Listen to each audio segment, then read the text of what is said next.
Hi, welcome to Train Signal. My name's Bill and this lesson is Farm Configuration Revisited. Now you're probably asking yourself, Bill, why do we need to revisit the farm configuration? Didn't we do that already? And the answer is yes, you're exactly right.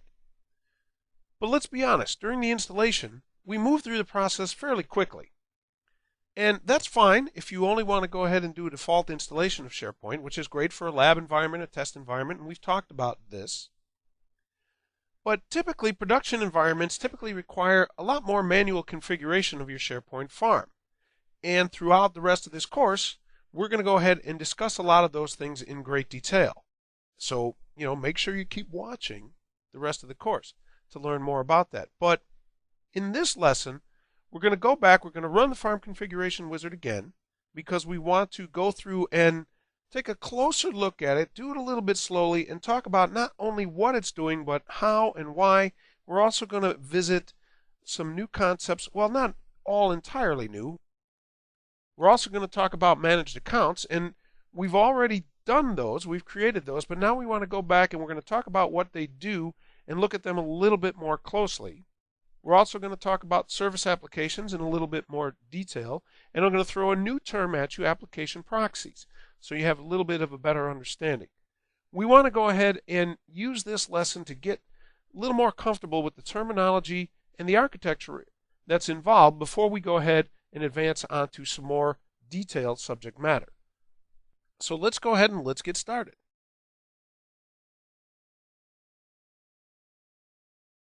All right, the first place we are going to go, and as you're looking, you're saying, wait a minute, this doesn't look like our SharePoint server, and you're right, it's not. This is our SQL Server. Because what we want to do is we're going to go to our SQL Server Management Console, and I want to show you our database. We didn't look at it before, but I want to make you aware that there it is. There is the two databases, and if you remember, when we did our SQL install, we did look in here at our Management Studio, and these databases were not there. But here they are. We created these both during the installation of SharePoint. This is Central Admin, and this is the database for the SharePoint configuration. And from time to time, we'll come back here and take a look at our SQL Server Management Studio so that we can see other databases as we create them, because we are going to create a few more before this course is done. But now let's go ahead and let's get over to our SharePoint server and take a look at Central Administration. Okay, so here we are in Central Administration. And as we take a look down here, I want you to notice Configuration Wizards. Let's go ahead and let's click there. And we see the only one we have is the Farm Configuration Wizard, which we've already seen, yes, but we are going to run through it again in just a few minutes. But this is how we can go ahead and go back to it. Let's get back to Central Administration again, and let's click on Application Management. And in here we see that we have web applications, site collections, service applications, and these are listed in the logical order of importance. And as you can see, this is where we're going to go when we need to manage these features. And we will be in here plenty throughout this course. Now what I want us to do is start up here. We're going to take a look at managing web applications. And we come in here and the only one we see is our SharePoint Central Administration. Now remember, we have taken a step back. We've taken us to the point before we ran the Farm Configuration Wizard. And that's why there's only this one web application in here, and it's tied to this very site. Take a look here, you see the URL, and you'll also see our port binding. Remember, we selected that port, 12345. Take a look up here, and you'll see our URL. And after we run the Farm Configuration Wizard, we will see more in here. And actually, throughout the course in a future lesson, we will go ahead and we're actually going to create two more web applications. Now, don't get hung up on what exactly web applications are. We're going to get in more detail about that in a future lesson. Hang in there with me, gang. It's going to take us a little while to get all caught up, but once we do, all of this is going to start to fall into place. And this is why I told you we wanted to step back so we could start digging a little bit deeper and getting a little bit more comfortable with our terminology and a little more information about exactly what we're doing. Now, what I want to do is take us into IIS, Internet Information Services, and take a look at our web application there. So let's go ahead and let's open up our IIS Manager. There we go. And we'll open this up, click on Sites, and see that there is our central administration site. And you can already see in there our port bindings, 1, 2, 3, 4, 5. That is the port that we selected, remember? And actually, if we right-click on it and edit bindings, you also see it there. And just so we're clear, the bindings are set by default to the port and not to the URL. And let's go ahead and let's take a look at application pools. And we see the application pool for our SharePoint Central Administration. And don't get hung up on what application pools are if you're not really sure yet, if you don't know that stuff. We will talk about them in greater detail in another lesson. We're going to talk a great deal about web applications. We'll talk about application pools, and we'll have a little bit deeper discussion about that right now. But right now I wanted you to see this, and I wanted you to recognize that we didn't set this up, did we? We didn't go ahead and we didn't create this application pool. We didn't create this site. It was done for us through the SharePoint installation wizard. And we appreciate that, don't we? It saved us a lot of work. So let's go ahead. We're good here. Let's close this and let's get back to our central administration. And I want to show us one more thing before we go ahead and run that farm configuration wizard again. So let's go back to application management. And this time, let's take a look at managing service applications. And now we see only 2 service applications. Remember when we ran the wizard, I took you in here, all of those service applications that we had selected. And we'll see that again after we run the wizard again, but it only gets these 2 service applications up and running. The application discovery and load balancer service application and the security token service application.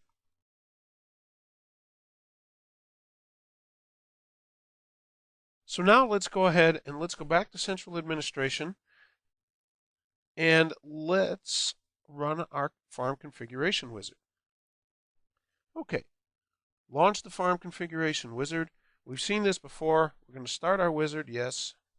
The first thing we have to deal with in our farm configuration wizard is selecting a service account. It tells us right here, use an account that's different from the farm administration account. So we'll go ahead and we'll select use existing managed account, and we go to our list and we see that we don't have any other managed accounts beside the farm account.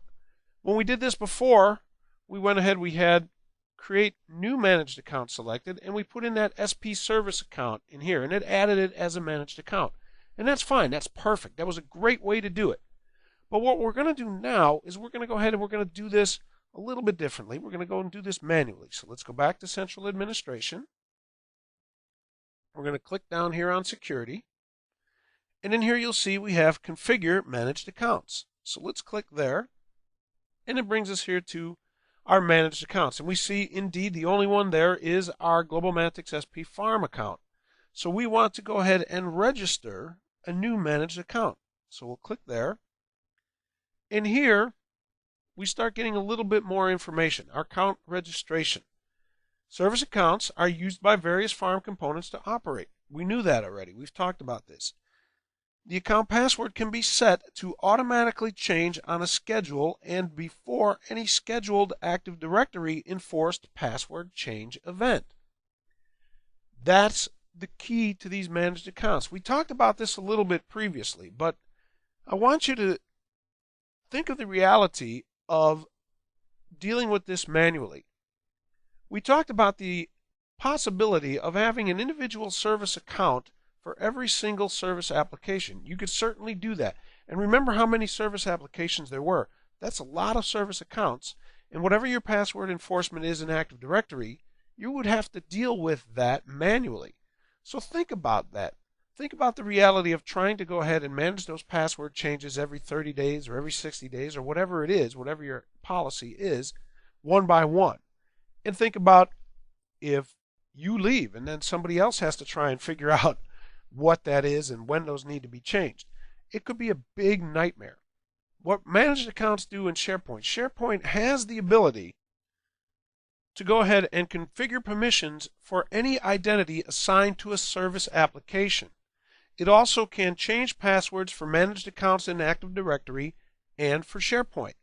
So let's go ahead and let's take a look at this. We're going to add in that SP service account,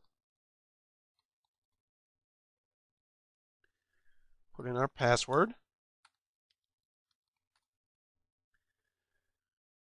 and let's take a look down here at automatic password change. Automatic password change enables SharePoint to automatically generate new strong passwords on a schedule you set. So if we click here to enable our automatic password change, it's going to detect if the password expiry policy is detected, change the password, and you can make this, it's 2 days by default. You can make it 1 day, 3 days, whatever is convenient. And you can even enable notification by email. So you would get an email, and in this case, it's 5 days before that password change is going to happen, so that you know it's coming.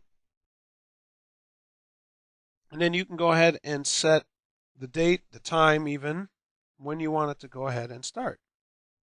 Now, let's go ahead, let's turn this off for right now, and let's click OK so that we can register that account. And there is the SP service account. And notice that there's no password change schedule because we didn't enable that. But I want us to go ahead here, click on Edit, and now, see this? Now that it is a registered account, I can go ahead in and set to change those passwords. And again, we have the same options here for time and email if we so choose. So that's pretty cool. And I know a lot of you are probably out there thinking, ooh, that's scary, letting SharePoint handle my passwords. It's okay. It's going to be just fine. Typically what happens is either the password policy for service accounts is ignored or people try to do it manually. And again, we talked about that. The reality of trying to handle it manually can be overwhelming, and you're really, really likely to have problems, which, you know, nobody likes problems, do they? All right, so we're good here. Let's go ahead and let's go back to our configuration wizard. We're going to launch our farm configuration wizard again. Now we're going to select Use Existing Manage Account, and when we select our drop-down, we see that our SP service account is indeed there. Great. So that worked out really well. Now let's go ahead and let's go back one more time to security. And let's take a look. Well, let's take a look at this one. And notice that right now there are no farm components using this account. And there's no password update information. But if we go ahead and go back and look at our SP farm, see that it's giving us all of the farm components that are being run using that farm account. And this is important because if you get into a situation where you're not sure which service account is working with which services, this is where you can go ahead and find out. All right. I know, back to the configuration wizard, and I know by now you're probably getting tired of me coming back here and teasing you with the starting of the configuration wizard, but now we are just about ready to go ahead and do that. Let's go ahead and let's talk a little bit more about our service applications.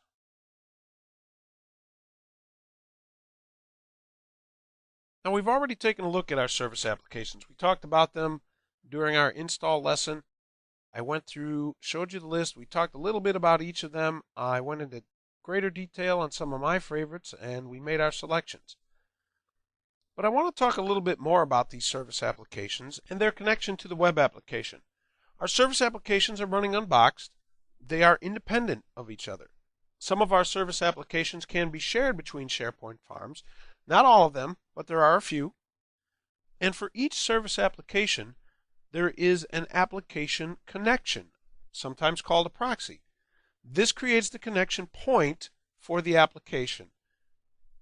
In other words, there is this invisible connection between the service application and the web application. Now, each web application usually has multiple service applications, and this creates an application connection group or a proxy group. And this is a logical grouping of application connections. This isn't something we can see or that we can reach out and manipulate or configure, but it is something that exists, and you're probably never going to need to know this again. You may hear the terms come up, and I just want you to make sure you understand that connection between the web applications and the service applications. Okay, so now let's go ahead and make our choices. We're going to, I'll tell you what, let's pretty much, let's take off the machine translation service, take off our performance point. I think the rest of this, we can get rid of Visio and work. No, we'll leave workflow on. And I think that this will be just fine. So let's go ahead and select next, and we will wait while our farm configuration wizard does its job. But I'm not going to make you sit here and wait. I'm going to pause our recording and we'll be right back. Welcome back. Here we are at Create a Site Collection, and that's great. That means everything went well. We didn't get the something went wrong screen, which is always a plus. And this is where we ended our installation lesson, if you recall. We didn't create a site collection. We're going to now. We're going to go ahead and put this site collection in here. We're not going to go into great detail because we will have a lesson a little bit later on about creating site collections. We're going to go ahead and create 2 more. And we will go into much more detail about the site collections. We'll take a look at managed paths and host headers and all of that great stuff. But for right now, let's go ahead and let's give this site a name. I'm going to call this GlobalMantics Main. We could give it a description, but we're not going to. Website address, we're going to simply leave it just like it is. We'll leave it at 2013, although we could roll it back to 2010. But remember, this is a brand new farm, so we don't have any old instances of SharePoint that we have to deal with. And our site is simply going to be a simple, very basic, everybody's favorite team site. So we will click OK.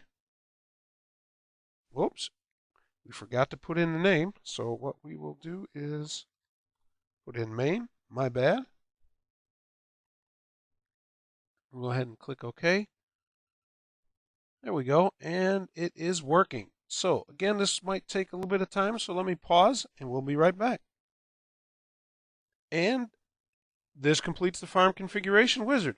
Looks pretty good. We see all of our service applications. And if we go ahead, scroll down, it will tell us to click finish to go back to central administration.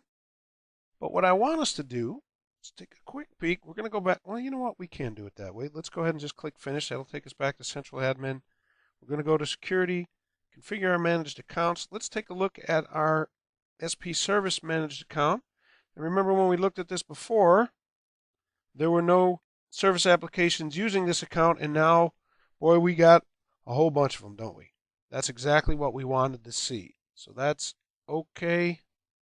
Let's get back to central administration. Let's take a look at managing our web applications, and now we see that SharePoint 80, it used the default port of 80. And this is the web application that was created when we ran the farm configuration wizard. And remember, we created that GlobalMantics main site collection. All right, let's go ahead and let's get back to central administration. And let's go ahead and let's go back to our IIS manager. Take a look now at our sites, and now we see the SharePoint 80 site. That's that default site collection that we created when we ran the farm configuration wizard. So that's great. We didn't have to go into IIS to do that. Let's go ahead and let's get into application management, and let's view all site collections. And we see already there's the site we just created, that GlobalMantics main site. And there we go. We got to make sure we're on the right one. GlobalMantics main. And there's the URL. Let's go ahead and let's copy that.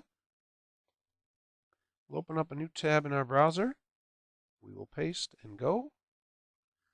And look at that. There is our very first site. How about that? Now, we're not going to spend any time in here. I just wanted to show you that it worked. We made a site collection. We created a team site. We created a new web application.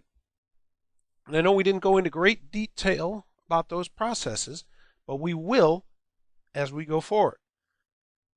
All right, and before we finish up, I'm going to take you to one more place. We're going to go back and take a look at our SQL Server. So hang in there with me. All right, let's go ahead. We are back in our SQL Server Management Studio. We'll connect to the database engine, and when we open up our databases, well, look at that. It's quite a few more than we had before, aren't there? If you remember the last time, all we had were SharePoint config and the central admin database, but now look at all of these. We have our content database, all of these databases for all of the different service applications. A lot of databases were created, and it was pretty simple. We didn't have to do any of it. SharePoint did it for us. Well, and that's it for this lesson. Thanks for listening, and I'll see you next time.